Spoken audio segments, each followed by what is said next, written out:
OS ஒரு விவசாயி தன்னோட நிலத்துல நெல் விவசாயம் செஞ்சுகிட்டு இருந்தாரு. அவரோட வீட்டுக்கு பக்கத்துல இருக்கிற மரத்துல ஒரு பெரிய மரம் இருந்துச்சு. அதுல நிறைய காக்காய் வாழ்ந்துகிட்டு வந்துச்சுங்க. எப்பவும் தன்னோட வீட்டை சுத்தி சத்தம் போட்டுக்கிட்டே இருந்த காக்கா எல்லாத்தையும் அந்த விவசாயிக்கு பிடிக்கவே பிடிக்காது. இருந்தாலும் தன்னோட வீட்டுல இருந்த பழைய சாப்பாடு, தனியங்கள்னு காக்கைகளுக்கு சாப்பிட கொடுப்பாரு. ஒரு நாள் அவரோட விவசாய நிலத்துக்கு நிறைய வெட்டு கிளிகள் வந்துச்சுங்க.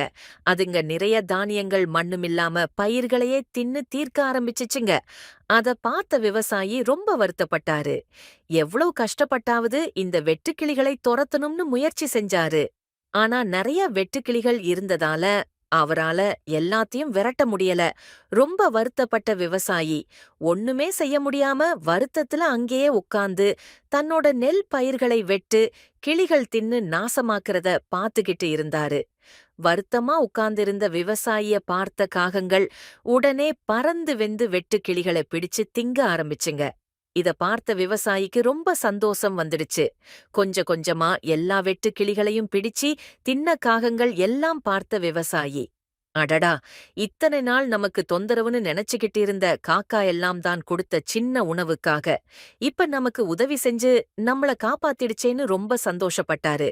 அன்னையிலிருந்து காக்காவோட சேர்ந்து தன்னோட வாழ்க்கைய வாழ ஆரம்பிச்சாரு அவரு.